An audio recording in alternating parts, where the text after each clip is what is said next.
అందరూ భయపడతారని లేఖనం కూడా రాయబడి ఉంది. ஒரு பக்கம் யுத்தத்தின் செய்திகளை கேள்விப்படுகிறோம். ఓ ప్రక్కన యుద్ధ వార్తలు వింటున్నాం. ரஷ்யா யுத்தம் ஆரம்பித்து விட்டாரு. రష్యా యుద్ధాన్ని ప్రారంభించాడు. அங்கே நடக்கிற தீமைகள் பயத்தை கொடுக்கிறது. అక్కడ జరుగుతున్న పరిణామాలు భయోందోళనకి గురి చేస్తాయి. இன்னொரு பக்கத்தில் சில தேசங்களிலே பஞ்சம் காணப்படுகிறது. మరో ప్రక్కన కొన్ని దేశాల్లో భయంకరమైన కరువు அது பரவிவிடும் என்கிற பயம் காணப்படுகிறது. அது ఎక్కడ విస్తరిస్తుందోనని భయపడుతున్నారు. இப்பொழுது மறுபடியும் ஜூன் மாதத்தில் இன்னொரு கொள்ள நோய் வரும் என்று செய்தி வெளியிட்டிருக்கிறார்கள். జూన్ నెల 22వ తారీఖున మరొక వైరస్ రాబోతుందని ప్రపంచ జ్ఞానులు చెప్తున్నారు. எங்கு பார்த்தாலும் பயப்படுகிற செய்திகள். ఎక్కడ చూసినా ఎవరు చూసినా భయాందోళన కలిగించే వార్తలే వింటున్నాం. ஏன் அப்படி காணப்படுகிறது? ఎందుకు అలా కనబడుతుంది? வெளிப்படுத்தின விசேஷம் 12ஆம் அதிகாரம் 12ஆம் வசனத்தில் வாசிக்கிறோம். ప్రకటన గ్రంథం 12:12 మనం చూస్తే சாத்தானுக்கு கொஞ்ச காலம் மாத்திரம் இருக்கிறது என்று அறிந்திருக்கிறபடியால் సాతానుగాడికి కాలము కొంచెమేనని ఎరిగి அவன் கோபத்தோடு உங்கள் மத்தியில் இறங்கி இருக்கிறான். వాడు మహా ఉగ్రతతో మీ మధ్యలో తిరుగులాడుతున్నాడు. ஆகவே உங்களுக்கு ஆபத்து வரும் என்று வேதம் சொல்லுகிறது. అందుకనే మీకు శ్రమలు వస్తాయి, ఆపదలు కలుగుతాయని రాయబడి ఉంది. ஆண்டவருடைய வருகை சமீபித்து விட்டது.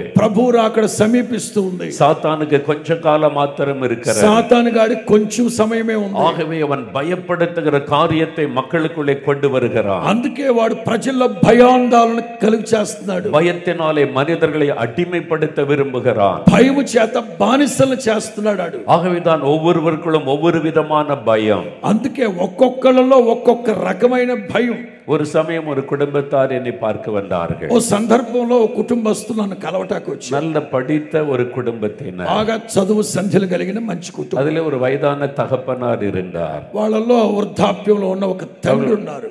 அவங்க வந்து எனக்கு முன்னால் அமர்ந்தார்கள். వాళ్ళు నా ఎదుటకు వచ్చి కూర్చున్నారు. உங்களுக்கு எதற்காக ஜெபிக்க வேண்டும் என்று கேட்டேன். నేను అడిగాను దేనికోసం ప్రార్థన చేయాలి. அந்த தகப்பனார் கண்ணீர் விட்டு அழுதார். ఆ పెద్ద ఆయన కన్నీళ్లు పెడుతున్నాడు. சிறு பிள்ளை போல அவர் அழுதார். చిన్న పిల్లోళ్ళలాగా ఏడుస్తున్నాడు. அப்படி என்ன பிரச்சனை என்று கேட்டேன்.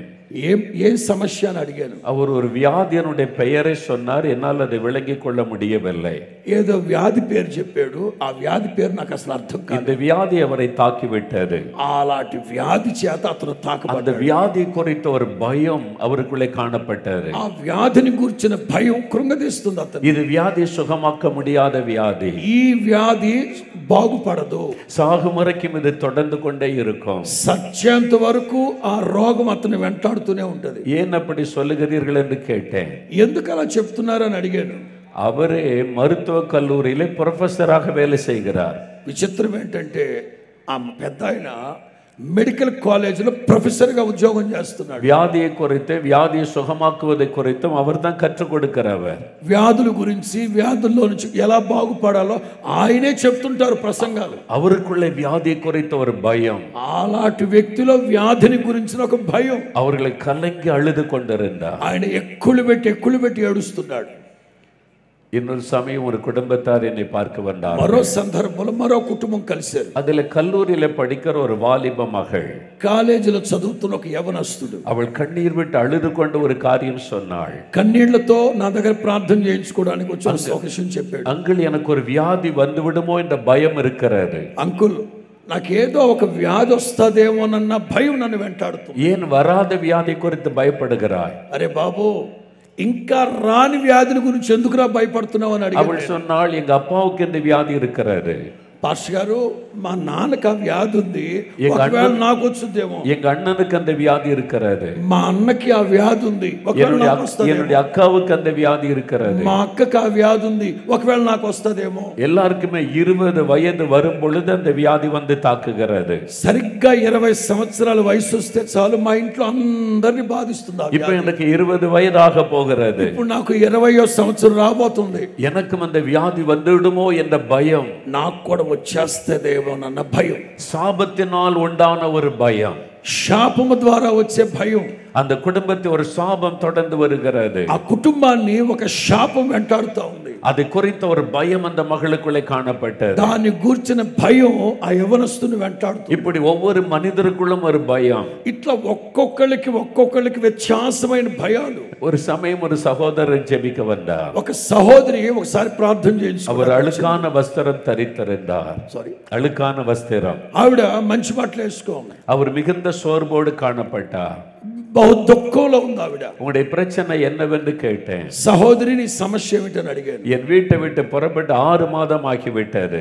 నా ఇల్లు వదిలిపెట్టి వచ్చి 6 రోజులైందండి. எங்க வீட்டுக்கு திரும்பி என்னால் போக முடியவில்லை. తిరిగి మా ఇంటికి వెళ్ళలేకపోతున్నాను. ஊராய் நான் போய் கொண்டிருக்கிறேன். ఊరూరు తిరుగుతున్నాను. ஏன் அப்படி செல்ல வேண்டும்? ఎందుకమ్మా అలా తిరగడం? அவர் சொன்னார், நான் ஒரு வியாபாரம் செய்கிறேன். ఆవిడ అంది, నేను ఒక వ్యాపారం చేస్తాను. அந்த வியாபாரத்திற்காக கடன் வாங்கினேன். వ్యాపారం నిమిత్తం నేను అప్పు తీసుకున్నాను. அந்த கடனை திருப்பி செலுத்த முடியவில்லை. తిరిగి అప్పు చెల్లించలేని పరిస్థితి. கடன்காரர்கள் என்னை நெருக்குகிறார்கள். ఆ అప్పిచ్చిన వాళ్ళు నన్ను వేధిస్తున్నారు. நான் வீட்டில் இருந்தால் வீட்டில் வந்து கதவை தட்டுகிறார்கள். ఇంట్లో ఉంటే ఇంటి తలుపు తడుతున్నారు. அவர்கள் வந்து விட்டால் என் இருதயம் வேகமாய் துடிக்கிறது. వాళ్ళు వచ్చి తలుపు తట్టారంటే గుండె బద్దలైపోతుంది. வீட்டிலும் இருக்க முடியவில்லை. ఇంట్లో ఉండలేకపోతున్నాను. வியாபார ஸ்தலத்திற்கும் போக முடியவில்லை. వ్యాపార స్థలంలో ఉండలేకపోతున్నాను. ஆகவே நான் ஊராய் சுற்றி கொண்டிருக்கிறேன். అందుకనే తప్పించుకొని తిరుగుతున్నాను. என் கடன் பிரச்சனைக்கு முடிவு வந்தால் தான் நான் ஊருக்கு போக முடியும். అప్పుల బాధకి ఒక పరిష్కారం వచ్చేంత వరకు నేను మా ఊరు. கடன் பிரச்சனை நிமித்தமாய் உண்டான பயம்,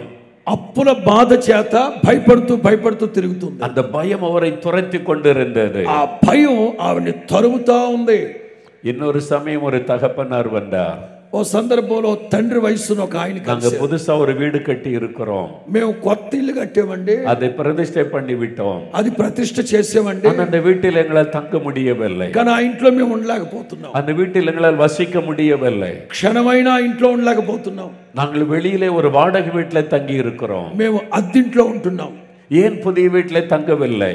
ఎందుకండి మీరు కొత్త ఇంట్లో ఉండట్లేదు? அவர் சொன்னார், எங்க வீட்டுக்குள்ள யாரோ நடமாடுவதை போல இருக்கிறாரு. ఆయన అన్నారు, మా ఇంట్లో ఎవరో సంచరిస్తున్నారు. இரவு நேரம் பயப்படுத்துற சொப்பனங்கள் வருகிறது. రాత్రి పగళ్ళు భయాన్ని కలుగు చేసే కలలు. எங்களுக்குள்ள இந்த நிம்மதியாக இந்த வீட்டிலே தூங்க முடியவில்லை. ఏమాత్రం నెమ్మది లేకుండా పోతుందా? யாரோ బిల్లిసునే செய்து விட்டார்கள். ఎవరో చేతబడి చేశారు. ஒரு பயம் எங்களுக்குள்ளே காணப்படுகிறது. అలాంటి భయం మాకు కనబడుతుంది. அந்த வீட்டுக்குள்ளே போனாலே ஒரு பயம் உண்டாகிறது. ఇంట్లోకి వెళ్ళాలంటేనే తడబడి చేస్తుంది. அது அசுத்த ஆவியினால் உண்டான பயம், అపవిత్రాత్మ కలుగు చేసే భయం. இப்படி ஒவ்வொரு மனிதனுக்குள்ளும் ஏதோ ஒரு பயம் இருக்கிறது. ఇలాగా ప్రతి మనిషిలో ఏదో ఒక భయం వెంటాడు. இன்னைக்கு உங்களுக்குள்ள ஏதோ ஒரு பயம் இருக்கிறது. ఈ రాత్రి ఏదో ఒక భయం చేత మీరు உள்ளத்தின் ஆழத்தில் ஏதோ ஒரு பயம் இருக்கிறது. నీ హృదయాంతర్భాగపు ఎదలోతులో ఏదో భయం ఉంది. நீங்க வெளியே சொல்ல முடியாவிட்டாலும் உள்ளுக்குள்ளே ஒரு பயம் இருக்கிறது. మీరు బయటికి చెప్పుకోలేకపోయినా మీ గుండెల్లో భయం ఉంది. இந்த தேவைக்கு என்ன செய்வது? ఈ భయానికి నన్ను ఏం చేయాలి? என் எதிர்காலம் எப்படி இருக்கும்? భవిష్యత్తు ఎలా ఉంటుందో? என் பிள்ளைகளுடைய காரியம் எப்படி இருக்கும்? నా పిల్లల కార్యాలు ఏమవుతాయో? என்னுடைய ஊழியத்தில் இந்த காரியம் எப்படி முடியும்? నా సేవలో నీ కార్యాలు ఎలా సర్దుమణుగుతాయో? பலவிதமான பயங்கள், రకరకాల భయాలు. இன்றைக்கு ஆண்டவர் உங்களை பார்த்து சொல்லுகிறார், ఈ రాత్రి సూటిగా తేటగా ప్రభు చెప్తున్నాడు, என் மகனே பயப்படாதே, నా కుమారుడా భయపడొద్దు, என் మகளே பயப்படாதே, నా కుమారి భయపడొద్దు. எந்த பயத்தை மாற்ற வல்லமை உள்ள ஒரு ஆண்டவர் உங்களை பார்த்து சொல்லுகிறார். ఏ భయముతో మీరు వచ్చినా ప్రభు మిమ్మల్ని రాత్రి చూసి చెప్తున్నారు, நீ பயப்படாதே, నీవు భయపడొద్దు. இன்றைக்கு இரவு உங்களுடைய பயத்திலிருந்து ஒரு விடுதலை, ఈ రాత్రి భయములో నుంచి మీకు విడుదల కలుగునుగాక. உங்களை பயப்படுத்துகிற போராட்டத்திலிருந்து விடுதலை, భయపడుతున్న పోరాటాల్లో నుంచి ఒక విడుదల కలుగునుగాక. நீங்கள் பயப்படுகிற காரியத்தில் ஆண்டவர் ஒரு அற்புதத்தை செய்ய போகிறார். ఏ విషయాన్ని గురించి అయితే భయపడుతున్నారు, ఈ రాత్రి ఆ భయములో ఒక అద్భుతమైన కార్యాన్ని ప్రభు చేయబోతున్నాడు. ஆகவே தான் இயேசு உங்களை பார்த்து சொல்லுகிறார், అందుకే యేసు ప్రభు నిన్ను చూస్తూ చెప్తున్నాడు, பயப்படாதே, నీవు భయపడొద్దు, நான் உன்னோடு இருக்கிறேன், నేను నీకు తోడై ఉన్నాను, பயப்படாதே. నీవు భయపడొద్దు. நம்ம பயப்படுறது ஆண்டவர் விரும்பவில்லை. మనం భయపడడం దేవుడు ఇష్టపడట్లేదు. நம்ம எப்பொழுதும் தைரியமா மகிழ்ச்சியா இருக்கணும்னு ஆண்டவர் விரும்புகிறார். మనం ఎప్పుడు ధైర్యంగా సంతోషంగా ఉండాలని ప్రభు కోరుకుంటున్నాడు. பயமானது வேதனை உள்ளது. ఈ భయం అనేది ఒక చీకటి అధ్యాయం. 1 யோவான் 4 அதிகாரம் 18 சொல்லுகிறது, యోహాను మొదటి పత్రిక 4వ అధ్యాయం 10వ వాక్యంలో ఉంది, பயமானது வேதனை உள்ளது. భయం అనేది వేదన కలుగు చేస్తుంది. பயத்துக்கு இடம் கொடுத்துட்டா அவங்கள தூங்க முடியாது, சாப்பிட முடியாது, வேலைகளை கவனிக்க முடியாது, எப்பொழுது ஒரு போராட்டம் இருந்து கொண்டே இருக்கும். భయానికి గనక మీరు చోటు ఇస్తే కంటి మీద కొనుక్కున్నది, ఒంట్లో ఆరోగ్యం ఉండదు, తినబుద్ధి కాదు, పడుకోబుద్ధి కాదు, ఏ పని మీద మనస్సును కేంద్రీకరించలేరు. அதனால தான் பைபிள்ல பாருங்க, அடிக்கடி ஆண்டவர் சொல்லுகிறார், நீ பயப்படாதே. అందుకే పరిశుద్ధ గ్రంథంలో గడిగడికి ప్రభు చెప్తారు, మీరు భయపడద్దు, మీరు భయపడద్దు, మీరు భయపడద్దు. இன்றைக்கு இரவு உங்களை பார்த்து ஆண்டவர் சொல்லுகிறார், ఈ రాత్రి మిమ్మల్ని చూస్తూ ప్రభు చెప్తున్నారు. அப்படின்னா ஏன் பயம் வருகிறது? అలాగైతే మనకి ఎందుకు భయం వస్తుంది? நம்ம பயப்படக்கூடாதுன்னு ஆண்டவர் விரும்புகிறார். భయపడొద్దు అని ప్రభు కోరుకుంటున్నారు. ஏன் நமக்குள்ளே பயம் வருகிறது? మరి మనం ఎందుకు భయపడుతున్నాం? ஏன் பயம் நம்மை மேற்கொள்ளுகிறது? ఈ భయం మనల్ని ఎందుకు జయించింది? இந்த பயத்துக்கு காரணம் என்ன? ఈ భయానికి కారణాలు ఏమిటి? வேதத்திலிருந்து ஒரு 3 வசனத்தை தியானிக்க போகிறோம். పరిశుద్ధ గ్రంథంలో నుంచి 3 మాటలు మనం ధ్యానించబోతున్నాం. முதலாவது ஆதியாகமம் 3ஆம் அதிகாரம். మొదటి మాట ఆదికాండం 3వ అధ్యాయం. அங்கதான் இந்த உலகத்திற்குள்ளே பயம் வந்த விதம் எழுதப்பட்டிருக்கிறது. అసలు ఈ ప్రపంచంలో మొట్టమొదట భయం అనేది వచ్చింది ఆదికాండం 3వ అధ్యాయం. எப்படி பயம் மனிதனுக்குள்ளே வந்தது? ఎలా భయం వాళ్ళ జీవితాల్లో చోటు చేసుకుంది? அந்த விவரம் ஆதியாகமம் 3ஆம் அதிகாரத்தில் சொல்லப்படுகிறது. 3వ అధ్యాయంలో సవిస్తారంగా వ్రాయబడి ఉంది. 9-10 வசனங்களை வாசிக்கும் போது 9-10 వాక్యాలు మనం గమనిస్తే ஆதாம் சொல்லுகிறான், ఆదాం అంటారు, நான் பயந்து ஒளிந்து கொண்டேன். నేను భయపడి చెట్టు చాటును దాక్కున్నాను. ஆண்டவரே, நான் பயந்து ஒளிந்து கொண்டேன். దేవా, నేను భయపడి చెట్టు చాటును దాక్కున్నాను. ஆண்டவர் ஆதாம் ஏவாளை உண்டாக்கின போது దేవుడు ఆదాము హవ్వలను సృష్టించినప్పుడు அழகான தோட்டத்தில் அவளை வைத்தார். సుందరమైన తోటలో వాళ్ళని அங்கே పెట్టారు. அவளுக்கு ஒரு குறையும் இல்லை. వాళ్ళకి ఏ కొదువ కొరత లేదు. அன்றைக்கு அவளுக்கு எதை குறித்த பயமும் இல்லை. దేనిని గురించి దిగులు భయము చింత లేదు వాళ్ళకి. அன்றைக்கு அவளுக்கு வியாதியை குறித்த பயம் இல்லை. అసలు రోగాన్ని గురించిన భయమే లేదు. மிருகங்களை குறித்த பயம் இல்லை. మృగాలను గురించిన భయమే లేదు. எதிர்காலத்தை குறித்த பயம் இல்லை. భవిష్యత్తును గురించిన భయమే లేదు. மரணத்தை குறித்த பயம் இல்லை. మరణాన్ని గురించిన భయమే లేదు. ஒரு பயமில்லாத சந்தோஷமான வாழ்க்கை. ఒక భయము లేని సంతోషకరమైన జీవితం. அவர்கள் ஆண்டவரோடு நடக்கிறவர்களாய் இருந்தார்கள். సాక్షాత్తు దేవునితోనే వాళ్ళు నడిచారు. தேவன் இறங்கி வந்து அவர்களோடு பேசினார். దేవుడు దిగొచ్చి వాళ్ళతో మాట్లాడేవారు. அவர்கள் தேவனோடு பேசினார்கள். వాళ్ళు దేవునితో మాట్లాడేవారు. ஒரு தகப்பன் பிள்ளைகளுமான ஒரு ஐக்கியத்தை ஆண்டவர் ఓ கொடுத்தார். తండ్రి పిల్లల మధ్యలో ఉన్నట్ల చక్కటి అనుబంధం ఉండేది. அதுதான் தேவனுடைய விருப்பம். అదే దేవుని యొక్క அவர் చిత్తం. நம்மோடு நடக்க விரும்புகிறார். ఆయన మనతో నడవాలని ఆశపడుతున్నాడు. நம்மோடு பேச விரும்புகிறார். మనతో మాట్లాడాలని நாம் ఆశపడుతున్నాడు. அவரோடு ஐக்கியமாய் வாழ விரும்புகிறார். మనం ఆయనతో ఐక్యపడి జీవించాలని కోరుకుంటున్నాం. பயமில்லாத வாழ்க்கை வாழ ஆண்டவர் விரும்புகிறார். భయం లేని జీవితాన్ని జీవించాలని ప్రభు కోరుకుంటున్నారు. அப்படித்தான் ஆதாம் ஏவாளுக்கு அந்த வாழ்க்கை ஆண்டவர் கொடுத்தார்.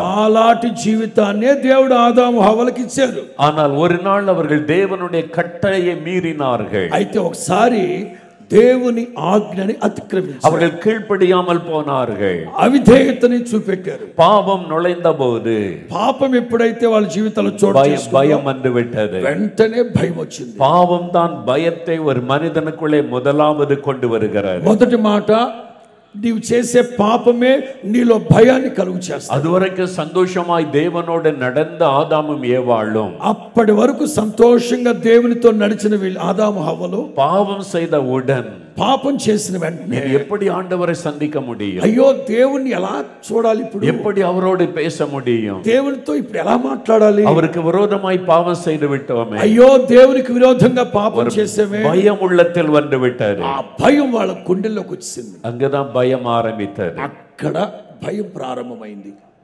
நான் ஊழியம் ஆரம்பித்த ஆரம்ப காலத்தில் నేను సేవ ప్రారంభించిన ప్రారంభ దినాల్లో எங்க கிராமத்துல ஒரு சகோதரர் இருந்தார். మా గ్రామంలో ఒక సహోదరుడు ఉండేవాడు. அவர் ஒரு கிறிஸ்தவர் தான். అతను క్రైస్తవుడే. ஆனா எப்பவும் குடித்து கொண்டு மது போதையிலே இருப்பார். ఎప్పుడు ఫుల్లుగా తాగేసి ఉంటాడు. அவர் குடிச்சிட்டு வந்தா கையில ஒரு கத்தி பட்டயத்தோடு தான் வருவார், அப்படி வீசிக்கொண்டே. తాగాడంటే చాలు చేతిలో ఒక కత్తి పెట్టుకొని జులిపిస్తా తిరుగుతుంటాడు. அதனால ஊர்ல இருக்க எல்லாருக்குமே பயம். అందుకే ఊళ్ళో వాళ్ళందరికీ ఈడు వస్తున్నాడంటే టెర్రర్. அவரை பார்த்தா எல்லாரும் கர்வம் மூடிக்கொள்வார்கள். ఆయన చూశారంటే అందరు ఇంట్లోకి వెళ్ళి తలుపులు వేసుకుంటారు. அவர் வீட்டுக்கு வந்துட்டா மனைவி பக்கத்து வீட்டுல ஓடி ஒளிந்து கொள்வார்கள். వాడు ఇంట్లో కనుక వస్తే భార్య పక్కింట్లో దాక్కుంటారు. மனைவிக்கு அவரை பார்க்க பயம். భార్య కాని చూడాలంటే భయం. பிள்ளைகள் எல்லாம் பயந்து ரூம்ல போய் முடங்கி விடுவார்கள். పిల్లలు రూమ్ లో దాక్కుంటారు. அவருடைய சொந்த பிள்ளைகள் கூட அவர்கிட்ட போக மாட்டார்கள். సొంత కన్న పిల్లలు కూడా చూడడానికి రాదు. அந்த பாவத்தினால் உண்டான பயம் குடும்பத்தையே பாதித்திருந்தது. పాపము ద్వారా వాడిని గురించిన భయం కుటుంబ సభ్యులందరూ వేధిస్తావు. அவருடைய மனைவி எங்களிடத்துல கண்ணீரோடு சொல்லுவார்கள், ఆ సహోదరి భార్య ఒకసారి కన్నీళ్లతో என் கணவருக்காக ஜெபம் பண்ணுங்கள், నా భర్త కోసం ప్రార్థించండి. இந்த குடி பழக்கத்தில் அவருடைய வாழ்க்கை நாசமாகி விட்டது. ఈ తాగుబోతనం అతని జీవితాన్ని నాశనం చేస్తుంది. நாங்கள் ஒரு டீமாக ஜெபித்துக் கொண்டிருப்போம். మేము ఒక గుంపుగా అతని కోసం ప్రార్థన அவரை சந்தித்து பேச வீட்டுக்கு போனால் ఓసారి అతనితో మాట్లాడదామని ఇంటికి వెళ్తే எங்களை கண்ட அவருக்கு பயம். మమ్మల్ని చూసి ఆడు భయపడ్డాడు. அவர் பின்வாசல் வழியா ஓடி போய் விடுவார். మేము ఈ గుమ్మంలోంచి ఆడితే వెనక గుమ్మంలోంచి వెళ్ళిపోయాడు. எல்லாரும் அவரை கண்ட பயப்படுவாங்க. ఆడిని చూస్తే అందరూ భయపడుతున్నారు. ஆனா ஊழியர்களை கண்ட அவருக்கு பயம். సేవకులను చూస్తే ఆడికి భయం.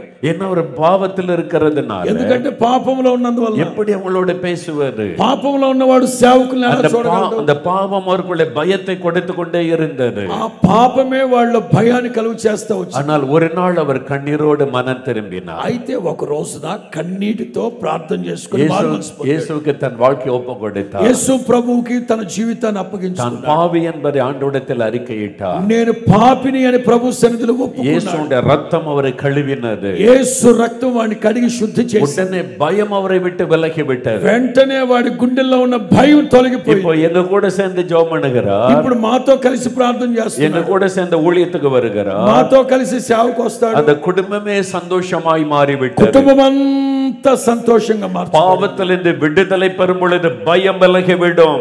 పాపం ద్వారా వచ్చే భయం తొలగిపోద్ది.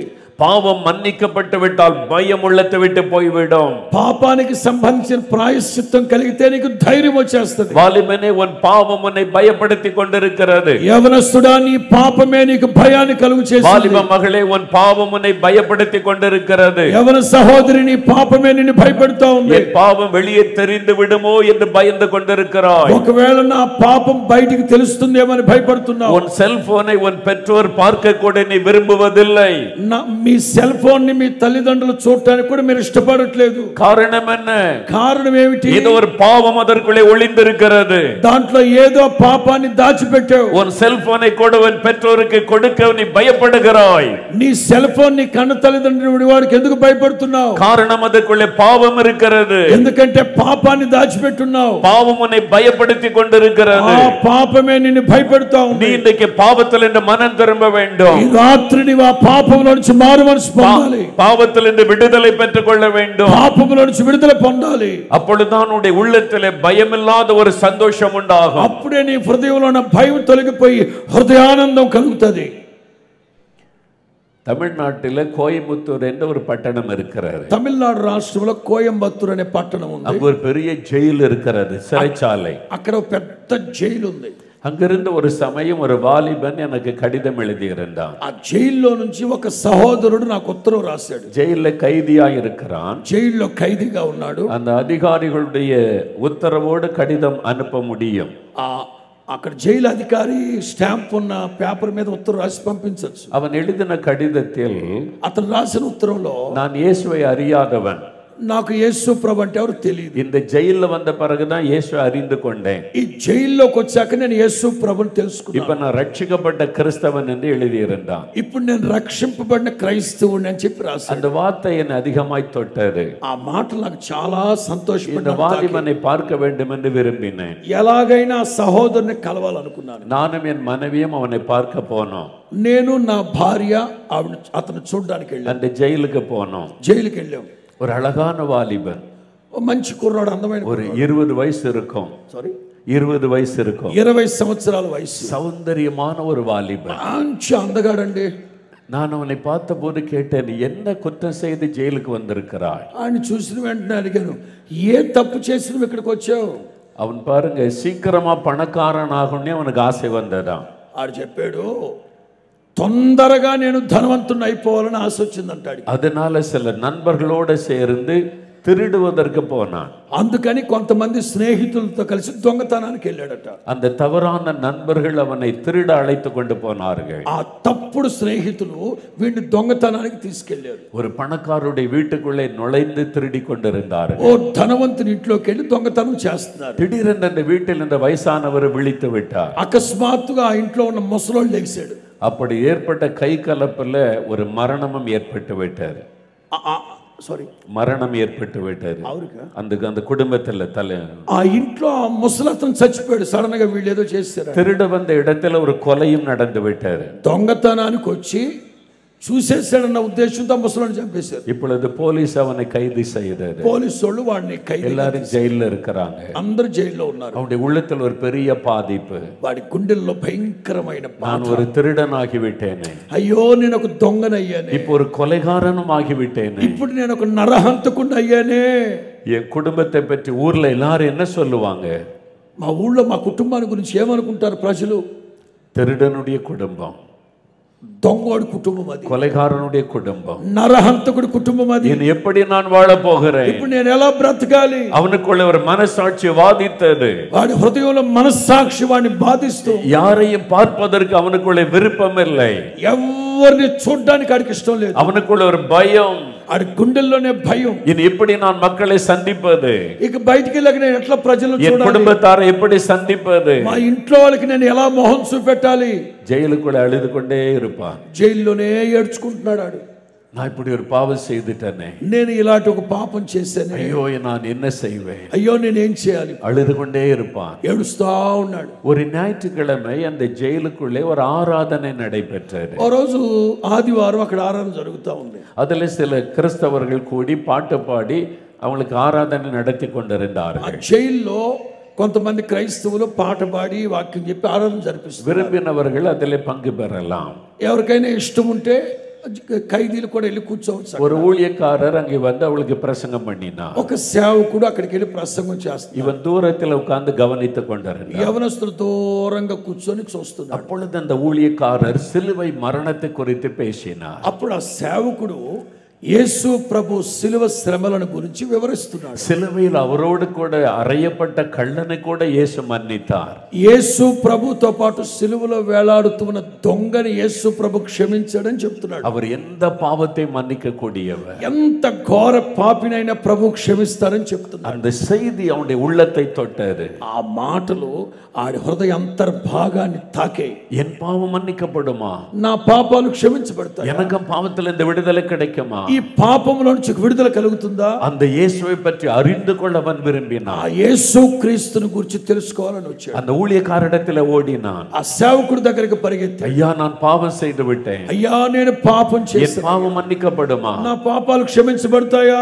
உங்க இயேசு என் பாவத்தை மன்னிப்பாரா? మీ యేసు క్రీస్తు నా పాపాలు మన్నిస్తారా? அந்த ஊழியக்காரர் இயேசுடைய மன்னிப்பை குறித்து சொன்னார். సేవకుడు యేసు ప్రభు యొక్క క్షమా గుణాన్ని గురించి చెప్పాడు. அவன் தன் வாழ்க்கையை இயேசுவுக்கு ஒப்பு கொடுத்தான். ఆ క్షణాన్ని ఆ యవనస్తుడు యేసు ప్రభుకు తన தன் జీవితాన్ని பாவத்திற்காக மனம் கசந்து அழுதான். తాను చేసిన పాపాలు బట్టి ఎక్కులు పెట్టి ఏడ్చి ప్రార్థన చేశాడు. இயேசுடைய ரத்தம் அவனை கழுவினது. యేసు రక్తం వాడి పాపాలు కడిగేసింది. அவனுடைய உள்ளத்துல பாவ மன்னிப்பின் சந்தோஷம் உண்டானது. వాడి హృదయంలో పాప క్షమాపణ రక్షణ ఆనందం కలిగింది. இப்பொழுது பெரிய சந்தோஷத்தோடு அவன் காணப்பட்டான். అసలు ఆ క్షణాన నాకు తన హృదయంలో ఎంత గొప్ప సంతోషమో. நான் அவனோடு பேசின போது, నేను ఆ యవనస్తుడితో మాట్లాడినప్పుడు, இந்த வழக்கு முடியும் போது உங்களுக்கு என்ன தண்டனை கொடுப்பார்கள், ఒకవేళ ఇది జడ్జిమెంట్ జరుగుతూ వెళ్ళినప్పుడు అంతిమ తీర్పు ఏమని వస్తుంది అని అడిగాడు. அவன் சிரித்து கொண்டே சொன்னான், అతను నవ్వుతా చెప్పాడు, எனக்கு என்ன தண்டனை கொடுத்தாலும் இப்பொழுது எனக்கு பயம் இல்லை, తీర్పు ఎలా వచ్చినా నాకే ఇబ్బంది లేదు, எனக்கு ஆயுள் தண்டனை கொடுத்தாலும் சரி, నాకు మరణ శిక్ష విధించినా அல்லது தூக்கு தண்டனை கொடுத்தாலும் சரி, ఉరి శిక్ష వేసినా పర్వాలేదు, எனக்கு அதை குறித்த பயம் இல்லை. దాని గురించి నేను భయపడను. என்னால் இயேசு என் பாவத்தை மன்னித்து ఎందుకంటే యేసు క్రీస్తు నా పాపం క్షమించాడు. ஆகவே நான் சந்தோஷமாய் இருக்கிறேன். అందుకే నేను సంతోషంగా ఉన్నాను. என்ன தண்டனை கொடுத்தாலும் மகிழ்ச்சியோடு ஏற்றுக்கொள்ளுவேன். ఎలాంటి శిక్ష నా మీదకి వచ్చినా నేను అనుభవిస్తాను என்று சந்தோஷமாய் அவன் சொன்னான். అని సంతోషంగా చెప్పాడు. எப்படி அந்த சந்தோஷம் வந்தது? నీకు ఎలా వచ్చింది ఆ సంతోషం? இயேசு கிறிஸ்துவின் ரத்தம் பாவங்களை அவனை கழுவினது. యేసు క్రీస్తు రక్తం నా పాపాలు కడిగింది. அவன் தன் பாவத்தை விட்டு மனம் திரும்பினான். వాడు పాపాలు విడిచి మారు మనసు పొందాడు. இயேசு கிறிஸ்து மாத்திரம்தான் ஒரு மனிதனுடைய பாவத்தை மன்னிக்க முடியும். యేసు క్రీస్తు మాత్రమే ఒక మనిషి పాపాలు క్షమించడానికి గొప్ప దేవుడు. இன்றைக்கு உன்னுடைய பாவத்தை மன்னித்து விடுதலை கொடுக்க இயேசுவால் மாத்திரம்தான் முடியும். ఈ క్షణాన నీ పాపాలు క్షమించి జీవితాన్ని ప్రసాదించగలిగింది యేసు క్రీస్తు మాత్రమే. அவர் பாவத்தை மன்னிக்கும் பொழுது பாவத்தை குறித்த பயத்திலிருந்து ஒரு விடுதலை ఆయన உண்டாகும். నీ పాపాలు క్షమిస్తే పాపాన్ని గురించిన భయం నీ హృదయంలో ఉండదు. தேவனுடைய பிள்ளை என்கிற சந்தோஷம் உள்ளத்தில் నేను உண்டாகும். దేవుని బిడ్డనన్న సంతోషం నీకు ఉంటుంది. யோவான் 1 அதிகாரம் 12 வசனம் சொல்லுகிறது, యోహాను సువార్త 1:12 ఉంటుంది. இயேசு கிறிஸ்துவை நம்முடைய உள்ளத்தில் ఏற்றுకొள்ளும் பொழுது దేవునుడి పిల్లలు என்கிற అధికారத்தை பெறுகிறோம். ఎందరైతే విశ్వాసం ద్వారా ఆయన అంగీకరిస్తారో వాళ్ళందరూ దేవుని పిల్లలు అయ్యేందుకు ఆయన అర్హత అనుగ్రహిస్తారని. நீங்கள் தேவனுடைய பிள்ளைகள் என்கிற அதிகாரத்தை பெற முடியும். మీరు దేవుని పిల్లలు అనే అధికారాన్ని మీరు సంపాదించుకోవాలి. ஆகவே தான் பரிசுத்த வாழ்க்கைக்கு நாம் அர்ப்பணித்துக் கொள்ள வேண்டும். అందుకే పరిశుద్ధమైన జీవితానికి మిమ్మల్ని మీరు అప్పగించుకోవాలి. ஒரு மனிதனுடைய பாவம் அவனை தொடர்ந்து வரும் என்று வேதம் சொல்லுகிறது. ఒక మనిషి చేసే పాపం ఎంత కాలమైన వాళ్ళని వెంబడిస్తూనే వెంటాడుతూనే ఉంటుంది. అనేక ఆండుகளுக்கு முன்பு ஒரு வீட்டார் என்னை அழைத்தபடியினால் ஜெபிக்க போயிருந்தேன். అనేక సంవత్సరాల క్రితం ఒక కుటుంబ సభ్యుడు ప్రార్థన చేయడానికి నన్ను తీసుకెళ్ళారు. அந்த வீட்டில் ஒரு வயதான தகப்பனார் இருந்தார். ఆ ఇంట్లో వృద్ధాప్యంలో ఉన్న ఒక తండ్రి ఉన్నారు. அவருக்கு 90 వయసు இருக்கும். 90 సంవత్సరాల கண் వయసు. பார்வை எல்லாம் மங்கி விட்டது. కన్నులు బాగా దెబ్బతిన్నాయి. அவர் பலவீனத்தோடு படுத்திருந்தார். బలహీనతతో పడుకొని ఉన్నాడు. நான் அவர் பக்கத்துல உட்கார்ந்து பேசினேன். ఆ పెద్ద ఆయన ప్రక్కనే కూర్చుని మాట్లాడుతున్నాను. அவருடைய உள்ளத்திலே ஒரு பயம் இருப்பதை நான் உணர முடிந்தது. ఆ 90 సంవత్సరాల వయసు ముసలోడి హృదయంలో భయంగా ఉన్నట్టుగా నేను గుర్తుపట్టాను. நான் சொன்னேன், ஐயா உங்களுக்கு வயசாகி விட்டது. నేను అన్నాను, మీకు వయసు అయిపోయింది కదా, நீங்க பரலோகத்துக்கு சமீபமாயிட்டீங்க, పరలోకానికి చాలా సమీపంగా ఉన్నారు, நீங்க மரித்தா இயேசுவோடு போய் இருக்கலாம், చనిపోతే యేసయ్యతో ఉండొచ్చు కదా, நீங்க సంతోషமா இருங்க, మీరు సంతోషంగా ఉండండి. அப்படி நான் பேசின போது అలా నేను ఆయనతో మాట్లాడుతుంటే எனக்கு மரணத்து குறித்து பயமா இருக்கிறது என்று சொன்னார். ఆయన అంటాడు, మరణాన్ని గురించిన భయం నాకుంది అంటున్నాడు.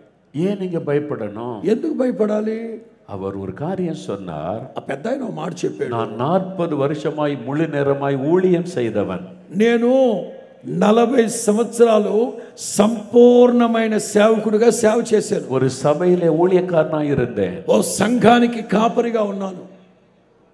நீங்க ஊழியம் செய்தா சந்தோஷப்படணும்ல? అలాగైతే మీరు సంతోషంగా ఉండాలి కదండి. நீங்க மகிழ்ச்சியோட ஆண்டவரை சந்திக்கலாம்ல? బహు ఆత్మానందంతో ప్రభు దగ్గరికి వెళ్ళాలనుకోవాలి కదా. அவர் சொன்னார், ఆయన అంటారు, ஆண்டவர் என்னை ரட்சித்தார், ప్రభు నన్ను రక్షించారు, ஊழியத்துக்கு அழைத்தார், సేవకు పిలిచారు, நான் మகிழ்ச்சியோட ஊழியத்துக்கு ఒప్పు கொடுத்தேன், సంతోషంగా సేవకు సమర్పించుకున్నాను. ஆனால் ఆండவர் విரும்புகிறபடி ஊழியம் செய்யவில்லை. అయితే దైవ చిత్తానుసారముగా నేను సేవ చేయలేదు. வெறும் பணத்துக்காக ஊழியம் செய்தேன், డబ్బు కోసం సేవ చేశాను, வயிற்று பிழைப்புக்காக ஊழியம் செய்தேன், విచ్చలవిడిగా సేవ చేశాను. ஆண்டவர் விரும்புகிறபடி ஜனங்களுக்கு நான் வசனத்தை சொல்லவில்லை. ఏమాత్రం దేవుని వాక్యాన్ని గాని దేవుని చిత్తాన్ని గాని నేను ప్రజలకు చెప్పినోని కాదు. இப்பொழுது மரணம் நெருங்கி வருகிறது. ఇప్పుడు మరణం నన్ను తరుముతా ఉంది. நான் ஆண்டவருக்கு முன்னால் போய் எப்படி நிற்க முடியும்? ఇప్పుడు ప్రభు ఎదుట నేను ఎలా నిలబడగలను? நான் பாவம் செய்து விட்டேன், నేను పాపం చేశాను. ஊழியம் என்று சொல்லி நான் ஆண்டவருக்கு பிரியமில்லாததை செய்து விட்டேன். సేవ అని చెప్పి దేవునికి ప్రీతికరమైన సేవ నేను చేయలేదు. இனி எப்படி அவரை போய் சந்திக்க முடியும்? ఇప్పుడు నేను ఎలా ఆయన దర్శించగలను? அந்த பயம் தான் என்னை வாட்டி வதைக்கிறது. రాత్రి పగల భయంతో చచ్చిపోతున్నాను. எனக்கு அன்பான ஊழியம் செய்கிற சகோதரனே சகோதரியே, సేవ చేస్తున్న నా దేవుని సేవకులారా, தேவனுக்கு பிரியமாக ஊழியம் செய்யாவிட்டால் மரணம் நேரம் வரும் பொழுது பயம் சூழ்ந்து கொள்ளும். దేవునికి ప్రీతికరమైన సేవ చేయకపోతే ఆఖరి అవసాన కాల దశలో వణికిపోతావు. జాగ్రత్త. நம்முடைய ఇష్టపడి செய்வதல்ல ஊழியம், మీ ఇష్టానుసారంగా చేసేది కాదు సేవ. యజమాన్ విரும்புகிறபடி செய்கிறது தான் ஊழியம். యజమానుడని యేసయ్యకి ఇష్టపడే సేవ చేయాలి. உலக மக்களை போல பிசினஸ் போல ஊழியம் செய்ய முடியாது. లోకానుసారంగా వ్యాపార శైలిలో చేయకూడదు సేవ. வெறும் பணத்துக்காக ஊழியம் செய்ய முடியாது. డబ్బు కోసం సేవ చేయకూడదు. தேவன் எல்லாவற்றையும் கவனித்துக் கொண்டிருக்கிறார். దేవుడు అన్ని గమనిస్తున్నారు. இப்ப நமக்கு தெரியாது, ఇప్పుడు మనకేం అర్థం కాదు. மரண நேரம் நெருங்கி வரும்போது సావు తరుముకుంటూ వచ్చినప్పుడు பயம் உள்ளத்தை ஆட்கொள்ளும். అప్పుడు భయం చేత కచకచకత వణికిపోతావు. நம்ம பயம் இல்லாம தைரியமா அவரை சந்திக்க வேண்டுமானால், భయం లేకుండా సంతోషంగా ప్రభువుని మనం ఎదుర్కోవాలంటే ஆண்டவருக்கு பிரியமாய் ஊழியம் செய்ய நம்ம அர்ப்பணித்துக் கொள்ளணும். ప్రభువుకి ప్రీతికరమైన సేవ చేయాలి. பயம், பாவம் ஒரு மனிதனுக்குள்ளே பயத்தை கொண்டு வருகிறார். పాపము ఒక మనిషి జీవితంలో భయాన్ని తీసుకొచ్చి కృంగదీస్తారు. இரண்டாவதாக రెండో మాట, மத்தேயு 14 அதிகாரம் మత్తయి సువార్త 14వ అధ్యాయం 30-31 வசனம் வாசிக்கும் போது 30-31 చదివితే அங்கே ஒரு சம்பவம் எழுதப்பட்டிருக்கிறது. అక్కడ ఒక సంభవం గ్రంథస్థం చేయబడి ఉంది. இயேசுவுடைய சீஷர்கள் படகிலே நடுக்கடலிலே தத்தளித்துக் கொண்டிருந்தார்கள். యేసు ప్రభు శిష్యులు నడి సముద్రంలో భయపడుతూ అలల చేత இயேசு கடலின் மீது நடந்து வருகிறார். యేసు ప్రభు సముద్రం మీద నడుచుకుంటూ அவர் இயேசு என்பதை அறிந்தவுடனே பேதுரு சொல்லுகிறார், యేసు ప్రభు అని వాళ్ళు గుర్తుపెట్టి వెంటనే పేతురు అంటారు, நான் கடலின் மேலே நடந்து வர வேண்டும். యేసయ్యా నేను కూడా సముద్రం మీద నడవాలి. ஆண்டவர் சொன்னார், சரி வா என்பதா. యేసు ప్రభు అన్నారు, సరే రా అన్నారు. அது இரவு நேரம், అది రాత్రి సమయం, எங்கும் இருள் சூழ்ந்திருக்கிறது, చుట్టూ చీకటి, அது నడుకడల్, అది నడి సముద్రం, காற்று வீசிக்கொண்டிருக்கிறது, భయంకరమైన గాలులు వేస్తున్నాయి, கடல் அப்படியே கொந்தளித்துக் கொண்டிருக்கிறது, సముద్రపు అలల ఘోష రెట్టిస్తా ఉంది, படகு அப்படியே ஆடிக்கொண்டிருக்கிறது, పడవ ఊగిపోతూ ఉంది. இயேசு தூரத்திலே நிற்கிறார். యేసు క్రీస్తు కోతవేట దూరంలో ఉన్నారు. பேதுரு பார்க்கிறார், இந்த படகுல இருக்கிறத விட இயேசுக்கு பக்கத்துல போயிட்டாதான் சேஃபா இருக்கலாம். పడవలో ఉండడం కంటే ఈ సమయంలో యేసు ప్రభు దగ్గరికి వెళ్తే కాస్త క్షేమంగా ఉంటాం అనుకుంటున్నారు. அதனால் ஆண்டவரே உங்க பக்கத்துல நான் வரணும். పేతురు మహా తెలివి కలిగినోడు, అందుకే అటు వస్తాను. சரி வா என்று சொல்லிவிட்டார். యేసు ప్రభు అన్నారు రమ్మన్నారు. பேதுரு கடலின் மீது நடக்க ஆரம்பிக்கிறார். పేతురు సముద్రం మీద నడుచుకుంటూ వెళ్తున్నాడు. அவர் இயேசுவையே பார்த்து கொண்டு போகிறார். చాలా సేపు యేసయ్యను చూస్తూనే వెళ్ళాడు. சில அடிகள் எடுத்து வைத்த பிறகு కొన్ని అడుగులు వేసిన తర్వాత கொஞ்சம் திரும்பி பார்த்தார். ఇటు తిరిగి చూశాడు. அங்கே பெரும் காற்று வீசுகிறது. అక్కడ గాలి వీస్తా ఉంది. శిష్యులు పడగల తత్తளித்து கொண்டிருக்கிறார். శిష్యులున్న పడవేమో అలల చేత కొట్టబడతా ఉంది. యేసు దూరத்தில் இருக்கிறார். యేసు ప్రభువు దూరంగా ఉన్నారు. పడగ அந்த பக்கம் இருக்கிறார். పడవేమో అక్కడ ఉంది. இவர் கடலின் மேலே நின்று கொண்டிருக்கிறார். ఈయనేమో సముద్రం మీద నిల్చుకొని ఉన్నాడు. உடனே ஒரு பயம் வருகிறது. వెంటనే అతనికి ఒక భయం వచ్చింది. ஐயோ நான் అమిழ்ந்து విడువేనో, అయ్యో నేను అటు ఇటు కాకుండా అయిపోయాను. ஒரு பயம் வந்த உடனே నేను మునిగిపోతానన్న భయం రాగానే பேதுரு అమిழ்ந்து పోனார். అలాగే మునిగిపోయాడు. இயேசுவே ரட்சியம் என்று கூப்பிட்டார். యేసయ్యా నన్ను రక్షించండి. இயேசு தம்முடைய கரத்தை நீட்டி தூக்கினார். యేసు ప్రభు వెంటనే చేయి పట్టుకొని పైకి లేపాడు. அவனை பார்த்து ஒரு வார்த்தை சொன்னார். పేతురును చూసి ప్రభువు మాట అన్నారు, அற்ப விசுவாசியை ஏன் சந்தேகப்பட்டாய்? అల్ప విశ్వాసి నువ్వెందుకు సందేహించావు? ஏன் சந்தேகப்பட்டாய்? ఎందుకు సందేహించావు? பயம் உனக்குள்ளே வருவதற்கு காரணம் சந்தேகம். భయం రావడానికి రెండవ కారణం సందేహం. விசுவாசத்தோடு இருக்க மறைக்கும் பயம் இல்லை. విశ్వాసముతో ఉన్నంత కాలం భయం లేదు. ஆனா சந்தேகம் வந்த உடனே பயம் ஆட்கொள்ளுகிறது. ఎప్పుడైతే సందేహం అనుమానం వస్తుందో భయం వచ్చేస్తుంది. அதனால்தான் யவீருவை பார்த்து இயேசு சொல்லுகிறார், பயப்படாதே, விசுவாசம் உள்ளவனாயிரு. యాయీరుని గురించి ప్రభు చెప్తారు, భయపడదు, విశ్వాసం ఉంచు. நீங்கள் అవిశ్వాసத்துக்கு இடம் கொடுத்தால் பயம் சூழ்ந்து கொள்ளும். అవిశ్వాసానికి చోటు ఇస్తే భయం మిమ్మల్ని ఆవరిస్తుంది. ஆனால் விசுவாசம் உங்களுக்குள்ளே மேற்கொண்டால் பயம் உங்களை விட்டு விலகி போகும். విశ్వాసము కలిగిన వారైతే భయమే మిమ్మల్ని విడిచిపెట్టి వెళ్ళిపోవును గాక. ஏன் பயந்து கொண்டிருக்கிறீர்கள்? ఎందుకు భయపడుతున్నారు? ஏன் இரவும் பகலும் பயம் காணப்படுகிறது? రాత్రి పగలు మీరు భయాన్ని చూస్తున్నారు. ஆண்டவர் மேல உள்ள விசுவாசத்திலே குறைவுபட்டபடியால், ప్రభు మీద ఉన్న విశ్వాసం తగ్గింది గనక, அங்கே ஒரு சந்தேகம் உள்ளே வந்தபடியால், అక్కడ ఒక సందేహం వచ్చింది గనక பயம் உள்ளத்தில் காணப்படுகிறது. భయం వచ్చేసింది. சின்ன வயிற்று வலி வந்ததுன்னா நம்ம பயப்பட மாட்டோம். చిన్న కడుపు నొప్పి వస్తే భయపడం. இயேசு சுகமாக்கிடுவார், ఆ యేసయ్య కంటే நம்ம ஜெபம் பண்ணலாம்னு ప్రార్థన சொல்லுவோம். చేద్దామని అనుకుంటారు. அப்படியே டாக்டர்கிட்ட போனா இது கேன்சர் மாதிரி தெரியுதுன்னு சொன்னா அவ்வளவுதான். డాక్టర్ దగ్గరికి వెళ్ళాక డాక్టరు ఇది క్యాన్సర్ లాగా ఉందని అంటే చాలు, அவ்வளவுதான், விசுவாசம் எல்லாம் ஓடி மறைஞ்சு. ఇక విశ్వాసం ఎటుపోద్దో అర్థమైంది. கேன்சரா? క్యాన్సరా? ஐயோ நான் என்ன பாவம் செஞ்சேன்? అబ్బా నేను ఏం పాపం చేశాను? நான் எவ்வளவு ஜெபம் பண்றேன், నేను ఎంత ప్రార్థన పరుణ్ణి, தசமபாகெல்லாம் கொடுக்கிறேன், దశమ భాగంలో నా తర్వాత நான் ஒழுங்கா ஆராதனைக்கெல்லாம் போறேன், ఆరాధన అసలు వదిలిపెట్టాను, எனக்கு அப்படி வரணும். నా లాంటివాడికేనా ఈ రోగం? பயம் வந்து விடுகிறது. భయం వచ్చేసింది. பயத்தினால முறுமுறுப்பெல்லாம் வந்து விடுகிறது. భయం వచ్చిందంటే సనుగులు ప్రారంభమవుతాయి. காரணம் சூழ்நிலைகளை பார்க்கும்போது ஒரு பயம் வருகிறது. కారణం పరిస్థితుల ప్రభావం. பேதுரு சூழ்நிலைகளை பார்த்த உடனே ஒரு அவிசுவாசம் வந்து விட்டது. చుట్టూ ఉన్న పరిస్థితులను చూసి పేతురుకు అవిశ్వాసం వచ్చింది. உங்களுடைய பிரச்சனை எவ்வளவு பெரிதாகவும் இருக்கலாம், మీకు ఎంత పెద్ద సమస్య అయినా, ஆனால் இயேசு உங்களுடைய பிரச்சனையை காட்டிலும் பெரியவர். ప్రతి సమస్య కంటే గొప్పవాడు యేసు ప్రభు. உங்களுடைய வியாதி எத்தனை பெரிதாகவும் இருக்கலாம், మీ రోగం ఎంత పెద్దదైనా, ஆனால் இயேசு உங்களுடைய வியாதியை காட்டிலும் பெரியவர். యేసుక్రీస్తు ఆ వ్యాధి కంటే గొప్ప దేవుడు. அவருடைய வல்லமை உங்களுடைய வியாதியை குணமாக்கக்கூடிய வல்லமை உள்ளது. శక్తి మీ వ్యాధిని నిర్మూలపరచగలిగిన గొప్ప శక్తి. எந்த வியாதியும் அவரால் குணமாக்க ఏ முடியும். రోగమైన నా ప్రభు స్వస్థపరచును எந்த గాక. பிரச்சனைகளையும் அவரால் மாற்ற ఏ முடியும். సమస్యను తొలగిపోవును గాక. எந்த சூழ்நிலைகளையும் அவரால் மாற்ற முடியும். ప్రతికూలమైన పరిస్థితులన్నిటినీ అనుకూలపరుస్తాడు. அவர் உங்கள் அருகிலே நின்று கொண்டிருக்கிறார். ఆయన ప్రక్కనే నిలబడి ఉన్నాడు. அவர் சொல்லுகிறார், நீ பயப்படாதே, நான் உன்னோடு இருக்கிறேன். సాక్షాత్తు ప్రభువు చెప్తున్నాడు, భయపడొద్దు, నేను నీకు తోడై ఉన్నాను. உன் பிரச்சனை கண்டு பயப்படாதே, సమస్యను చూసి భయపడొద్దు, நான் உன்னோடு இருக்கிறேன். నేను నీతో ఉన్నాను. உன் வியாதியை கண்டு பயப்படாதே, నీ వ్యాధిని చూసి భయపడొద్దు, நான் உன்னோடு இருக்கிறேன். నేను నీతో ఉన్నాను. விசுவாசம் உள்ளவனாயிரு. విశ్వాసము గలవాడవై గలదానవై ఉండు. உன்னுடைய விசுவாசத்தை வைத்துதான் ஆண்டவர் அற்புதம் செய்ய முடியும். మీ విశ్వాసాన్ని బట్టే నా ప్రభు అద్భుతాలు చేస్తారు.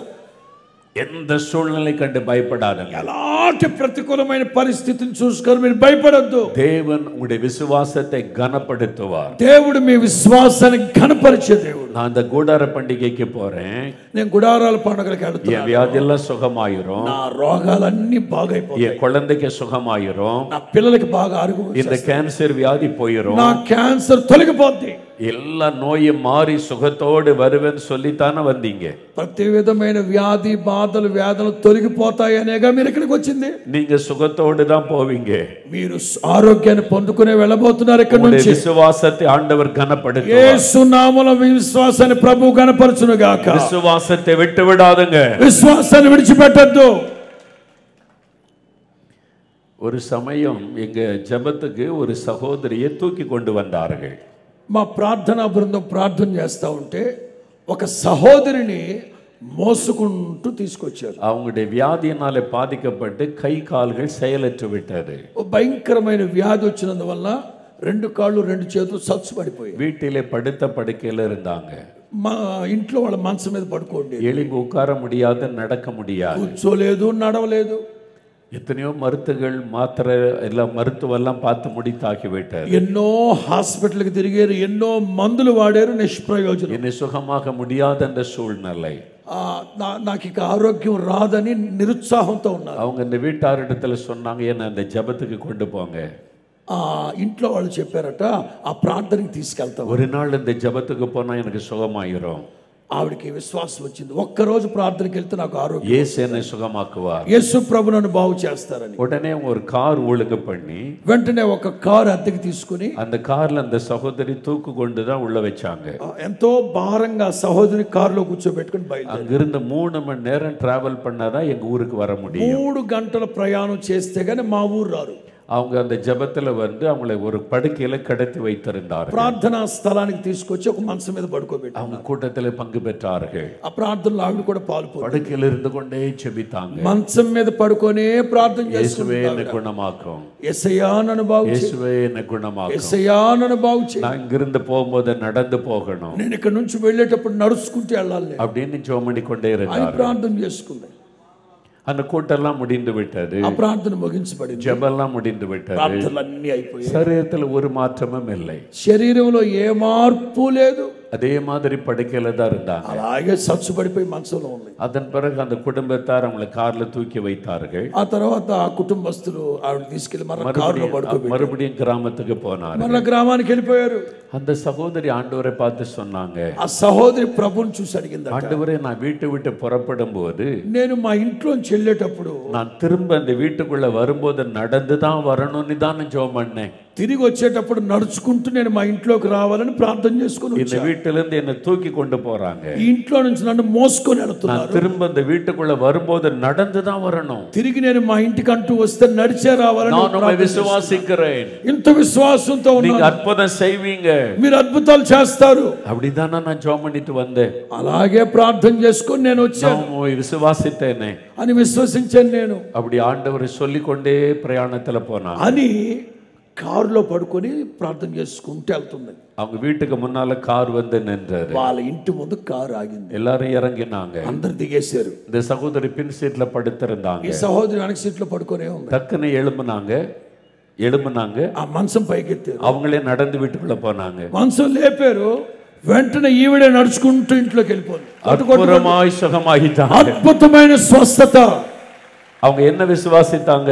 ఆవిడ ఏమని విశ్వసించింది? நான் வீட்டுக்குள்ள திரும்ப வரும்போது நடந்து வரணும். నేను ఇంట్లో గుమ్మలో అడుగు పెట్టేటప్పుడు నడుస్తూ ఇంట్లోకి వెళ్ళాలి. ஆண்டவரே, நான் திரும்ப வீட்டுக்குள்ள வரும்போது நடந்து தான் வரணும். తిరిగి మా ఇంటికి వచ్చినప్పుడు నడుస్తూ ఇంట్లోకి వెళ్ళాలి. தேவன் அந்த விசுவாசத்தை దేవుడు கனப்படுத்தினார். ఆ విశ్వాసాన్ని గణపరిచారు. ஹல்லேலூயா. హల్లెలూయా.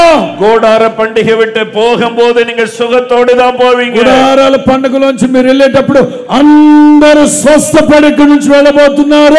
நீங்க சுகத்தோடு தான் வீட்டுக்கு போவீங்க. స్వస్థపడి మీరు ఇక్కడి నుంచి వెళ్ళబోతున్నారు. உங்களுடைய நோய்கள் மறைந்து போகும். మీ కష్టాలు తొలగిపోవును గాక. உங்களுடைய பிள்ளைகள் குணமாக்கப்படுவார்கள். మీ సంతతి బాగుపడును గాక. உங்களுடைய விசுவாசத்தை ஆண்டவர் మీ கனப்படுத்துவார். విశ్వాసాన్ని ప్రభు గణపరుస్తారు. விசுவாசிங்க. విశ్వసించండి. விசுவாசித்த பயமெல்லாம் ஓடி போய்விடும். విశ్వసిస్తే భయం తొలగిపోద్ది.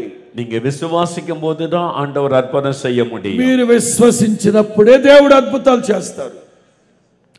ஒரு வியாபாரம் செய்கிற சகோதரர் ஒரு முறை என்னிடம் ஜெபிக்க வந்தார். ఒక వ్యాపారం చేసే సహోదరుడు ఒకసారి నన్ను ప్రార్థన కలిసి, அவருக்கு நல்ல பெரிய வியாபார ஸ்தலம் இருந்தது. అతనికి పెద్ద వ్యాపారం చేసుకోవడానికి పెద్ద స్థలం ఉంది. சொந்த வீடு இருந்தது. సొంత ఇల్లు ఉంది. நிலங்கள் எல்லாம் இருந்தது. స్థలాలు ఉన్నాయి, పొలాలు ఉన్నాయి. திடீரென்று வியாபாரத்துல நஷ்டம். అకస్మాత్తుగా వ్యాపారంలో నష్టాలు వచ్చాయి. பேங்க்ல கடன் ஆகிவிட்டது. బ్యాంకులో అప్పులన్నీ ఆగిపోయాయి. சில மனுஷரிடத்துல கடன் வாங்கி விட்டார். కొంతమంది మనుషుల దగ్గర అప్పు తెచ్చుకున్నాడు. இப்ப எல்லா பக்கத்திலும் நெருக்கம். అన్ని దిక్కుల సమస్యలు వచ్చాయి. இப்ப இந்த கடனை திருப்பி செலுத்த முடியவில்லை. ఇప్పుడు తిరిగి అప్పులు చెల్లించే ఆస్కారమే లేదు. பேங்க்ல இருந்து நெருக்க ஆரம்பித்தார்கள். బ్యాంక్ వాళ్ళు ఒత్తిడి తెస్తున్నారు. மனிதர்கள் நெருக்க ஆரம்பிச்சாங்க. మనుషులు బలవంతం చేస్తున్నారు. இவருக்குள்ள பயம். ఇతనికి భయం వచ్చేసింది. வீட்டுல இருக்கவே முடியல. ఇంట్లో ఉండబుద్ధి కావట్లేదు. என்ன செய்வது, ఏం చేయాలి, ఏం చేయాలి, ఏం చేయాలి. கடைசியில் ஒரு தீர்மானம் பண்ணினார். చివరికి ఓ తీర్మానానికి వచ్చాడు. நம்ம வீட்டை விற்று நிலங்களை விற்று கடன் அடைச்சிடலாம். ఇల్లు పొలాలు అన్ని అమ్మేసి అప్పులు కట్టేద్దాం. வியாபாரத்தை மட்டும் வைத்துக் கொள்ளுவோம். కేవలం వ్యాపారం మాత్రమే చేద్దాం. அதை வைத்து மறுபடியும் பிழைத்துக் கொள்ளலாம். ఆ వ్యాపారంలో మరలా సంపాదించుకోవచ్చులే. அதற்காக ஜெபம் பண்ணினார். అలా చెప్పి ప్రార్థన చేసుకున్నాడు. ஆனா எல்லாம் கணக்கு போட்டு பார்த்தா வீடு நிலங்களை விற்றாலும் கடன் அடைக்க முடியாது. అప్పులన్నీ లెక్క కడితే ఇల్లు పొలం అన్ని అమ్మినా అస్సలు తీర్చలేడు. கடையை வியாபாரம் வித்து விட வேண்டும். షాపు వ్యాపారాలు కూడా అమ్మేయాల్సిన அப்ப పరిస్థితి. எல்லாத்தையும் விற்று விட்டால் இனி எதிர்காலத்துக்கு என்ன செய்வது? అయ్యో ఇప్పుడు ఇవన్నీ అమ్మేస్తే భవిష్యత్తు ఎలాగా? இனி எப்படி வாழ்வது? ఎలా బ్రతకాలి? இனி எப்படி இந்த உலகத்தில் ஜீவிக்க போகிறோம்? అసలు ఈ లోకంలో ఎట్లా బ్రతకాలి? ஒரு பயம், எதிர்காலத்தை குறித்த பயம். భయం వచ్చి, భవిష్యత్తును గురించిన ఒక భయం వచ్చింది. அப்பதான் அவர் ஜெபிக்க வந்தார். అప్పుడే అతను ప్రార్థన చేశాడు. அவருக்குள்ள ஒரு விசுவாசம். ఆయనలో చిన్న విశ్వాసం. இந்த சூழ்நிலையிலும் ஒரு விசுவாசம். ఈ పరిస్థితుల మధ్యలో ఒక విశ్వాసం. இயேசு எனக்கு ஒரு அற்புதம் செய்ய முடியும். యేసయ్య నాకు అద్భుతం చేస్తాడు. இயேசு அற்புதம் செய்ய முடியும். యేసయ్య అద్భుతం చేయగలడు. நான் அவருக்காக ஜெபம் பண்ணி அனுப்பிவிட்டேன். నేను అతని కోసం భారంగా ప్రార్థన చేసి పంపించాను. இப்ப எல்லா நிலங்களையும் விற்பதற்கு விலை பேசிவிட்டார். ఇప్పుడు అతనుకున్న ఇల్లు పొలాలు స్థలాలు గిలాలను అమ్మడానికి సిద్ధమైపోయాడు. நாளைக்கு பணத்தோடு வர போறாங்க. பத்திரத்தெல்லாம் அவர் எழுதி கொடுத்து விட வேண்டும். రేపటి రోజున డబ్బంతా ఇచ్చేసి కాగితాలు రాయించుకోబోతున్నాడు. நாளைக்கு அவர்கிட்ட ஒண்ணுமே இருக்காது. ఈ రోజు మహర్దశలో ఉన్నవాడు రేపు దుర్దశలోకి వెళ్ళిపోతాడు. அப்படிப்பட்ட ஒரு நெருக்கமான சூழ்நிலை. అలాంటి భయానకమైన పరిస్థితి. ஒரு பக்கம் விசுவாசம் இருக்கிறது, ఓ ప్రక్కన విశ్వాసం ఉంది, இன்னொரு பக்கம் பயமும் இருக்கிறது. మరో ప్రక్కన భయం ఉంది. எல்லாத்தையும் இழந்துட்டா என்ன செய்வது? అన్ని పోగొట్టుకుంటే నేను ఎలాగా? பெரிய போராட்டம் உள்ளத்துக்குள்ளே. అబ్బో తర్జన భర్జన పోరాటం. கஷ்டப்பட்டு ஆண்டவரை துதித்து ஜெபிக்கிறார். బహు కష్టంగానే ప్రభువును స్తుతించి ప్రార్థించి ముగించాడు. அன்றைக்கு இரவு, అది రాత్రి, அமெரிக்காவிலிருந்து அவருக்கு ஒரு தொலைபேசி அழைப்பு வந்தது. అమెరికా నుంచి అతనికి ఒక ఫోన్ కాల్ వచ్చింది. இவர் யார் என்று விசாரித்த போது, ఎవరు అని అడిగినప్పుడు அவருடைய கல்லூரியில படித்த ஒரு நண்பர். ఇతను కాలేజీ చదువుతున్నప్పుడు ఇతని స్నేహితుడు ఫోన్ చేశాడు. அவர் அமெரிக்காவுக்கு போய் பல வருஷம் ஆகிவிட்டார். అతను అమెరికాకి వెళ్ళిపోయి చాలా సంవత్సరాలు అయింది. அதன் பிறகு அவரை பார்த்ததே இல்லை. ఆ తర్వాత అతను చూడలేదు. அவர் போன் பண்ணி தன்னை அறிமுகப்படுத்தி கொண்டார். ఆ ఫోన్ చేసి తనను తాను పరిచయం చేసుకున్నాడు. அப்ப அவர் சொன்னார், உன்னை பற்றி நம்முடைய நண்பர்கள் சொன்னாங்க. అరే నిన్ను బట్టి నీ గురించి మన స్నేహితులు చెప్పారా? எல்லாத்தையும் நீ விற்க போறியாமே, నువ్వు అన్ని అమ్మేస్తున్నావుంటగా, உன் பிசினஸ் எல்லாம் நஷ்டமாயிட்டாமே. బిజినెస్ అంతా నష్టం వచ్చిందంటగా. அவர் சொன்னார், ஒன்றையும் நீ விற்க வேண்டாம். నువ్వు ఏమి అమ్మక్కర్లేదు. உனக்கு அந்த பணத்தை நான் அனுப்பி வைக்கிறேன். ఎంత కావాలో అంత డబ్బు నేను పంపిస్తాను నీకు. எல்லா கடனை கொடுத்து అన్ని అప్పులు తీర్చేయి. நீ வியாபாரம் செய்து கொஞ்சம் கொஞ்சமாக அந்த பணத்தை எனக்கு தந்தால் போதும். వ్యాపారంలో అభివృద్ధి చెందిన తర్వాత కొంచెం కొంచెం కొంచెం కొంచెం కట్టేసేయి. ஒரே ராத்திரிக்குள்ள ஆண்டவர் எல்லாவற்றையும் தலைகீழாய் மாற்றினார். రాత్రిలో సమస్యలన్నీ పటాపంచలు. எல்லா கடன் பிரச்சனையிலிருந்து விடுதலை, అప్పుల సమస్యలన్నిటికీ విడుదల, அந்த பயத்திலிருந்து விடுதலை, ఆ భయములో నుంచి విడుదల. இயேசு தனக்கு அற்புதம் செய்தார் என்று மகிழ்ச்சியோடு அவர் சொன்னார். యేసు క్రీస్తు నా జీవితం ఒక్క రాత్రిలో అద్భుతం చేశాడు. అదే ఆండవర్ యేసు தான் உங்களை பார்த்து சொல்றார். అదే యేసు ప్రభు మిమ్మల్ని చూసి చెప్తున్నాడు, நீ பயப்படாதே, భయపడొద్దు, நான் உன்னோடு இருக்கிறேன், నేను నీకు తోడై ఉన్నాను. எதை குறித்து நீ பயப்படாதே, దేని గురించి భయపడొద్దు, உன் தேவைகளை குறித்து பயப்படாதே, నీ అక్కరల గురించి భయపడొద్దు, உன் கடன் பிரச்சனை குறித்து பயப்படாதே, అప్పుల సమస్యల గురించి భయపడొద్దు, நான் உன்னோடு இருக்கிறேன், నేను నీకు తోడై ఉన్నాను. விசுவாசம் உள்ளவளாய் இருங்க, విశ్వాసము గలవారై ఉండండి. உங்களுடைய விசுவாசத்தை விட்டு விடாதிருங்கள், విశ్వాసాన్ని విడిచిపెట్టొద్దు. நீங்கள் விசுவாசிக்கிற ஆண்டவர் வானத்தை பூமியை உண்டாக்கினவர், నీవు విశ్వసించిన దేవుడు భూమి ఆకాశాలు సృష్టించిన గొప్ప దేవుడు. அவர் உங்களுக்காக அற்புதங்களை செய்கிறவர், నీ కోసమే ఆయన అద్భుతాలు చేస్తాడు. உங்களுக்காக ஒரு அற்புதம் செய்வார். నీ కోసమే ఈ రాత్రి ఒక అద్భుతాన్ని ప్రారంభించాడు. விசுவாசத்துல உறுதியா இருங்க, విశ్వాసములో మీరు స్థిరంగా ఉండండి. மூன்றாவது கடைசியாக భయం కలగడానికి మూడో కారణం, பயம் உள்ளத்துல வர காரணம், భయం హృదయంలోకి రావడానికి కారణం 1 சாமுவேல் 16 அதிகாரம் 14 வசனம் சொல்லுகிறது. సమూయేలు మొదటి గ్రంథం 16వ అధ్యాయం 14వ వాక్యం. ஒரு பொல்லாத ஆவி சவுலை கலங்க பண்ணினது. ఒక అపవిత్రాత్మ దురాత్మ సౌలుని వెరపిస్తూ ఉంది. ஒரு அசுத்த ஆவி சவுலுக்குள்ளே பயத்தையும் கலக்கத்தையும் கொண்டு வந்தது. ఒక అపవిత్రాత్మ సౌలుని భయపెడుతూ కలవర పెడుతూ ఉంది. பொல்லாத பிசாசு நம்மை பயப்படுத்துகிறான். 3 అపవిత్రాత్మలు దురాత్మలు మనల్ని భయపెడతాయి. இந்த உலகத்தில் கிரியை செய்கிற சாத்தானுடைய கிரியை, மந்திரங்கள், బిల్లిసూన్యங்கள் என்று పల క్రియகளை நம்ம பார்க்கிறோம். ఈ లోకములో సాతానుకు సంబంధించి చేతబళ్ళు, కర్ణపిశాచి, చిల్లంగితనం ఇట్లాంటి చాలా ఉన్నాయి. அது நம்மை பயப்படுத்துகிறது. అవి మనల్ని భయపెడుతూ భయపెడుతూ భయపెడుతూ ఉంటాయి. சாத்தான் ஒரு மனிதனை தாக்கும் போது முதலாவது பயத்தை உண்டாக்குவான். సాతాను గాడు ఒక మనిషిని తాకాలి అనుకుంటే వాడు భయాన్ని కలుగు చేస్తాడు ముందు. ஒரு சமயம் ஒரு ஆபீஸ்ல வேலை செய்கிற ஒரு நல்ல ஆபீசர் என்னை பார்க்க வந்தார். ఒక ఉన్నతమైన ఉద్యోగం చేసే ఒక పెద్ద ఆఫీసర్ ఒకసారి నన్ను కలవటానికి వచ్చారు. நல்ல படித்த உயர்ந்த ஒரு பொறுப்பில் இருக்கிறவர், గొప్ప చదువులు చదువుకుని ఉన్నత స్థితిలో ఉన్న ఒక அவர் ఆఫీసర్. சொன்னார், பிரதர் என்னுடைய காரியத்தை வெளியே சொல்லக்கூட பயமா இருக்குது. అయ్యా, నాకున్న సమస్య బయటికి చెప్పడానికి కూడా నాకు భయం వేస్తుంది. ஏன்னா இது யாரும் நம்ப முடியாத ஒரு காரியமா இருக்கு. ఎందుకంటే ఎవరికి చెప్పినా వాళ్ళు అస్సలు నమ్మరు. உங்களுக்கு என்ன பிரச்சனை என்று கேட்டேன். నేను అడిగాను, అసలు మీ సమస్య ఏంటి? என் உள்ளத்துல ஒரு பயம் இருக்கிறது. నా హృదయంలో ఒక భయం ఉందండి. என்ன பயம்? ఏం భయం? அவர் சொன்னார், செத்துருவனோன்னு பயமா இருக்குது. ఆయన సారీ மரித்து விடுவேனோன்னு பயம், చచ్చిపోతానేమోనని భయం, மரண பயம். మరణ భయం. நான் பஸ்ல ஏறினா பஸ் விபத்துக்குள்ளாகி செத்து போயிருவேன்னு பயமா இருக்கு. బస్ ఎక్కితే బస్ యాక్సిడెంట్ అయి చచ్చిపోతానేమోనని భయం.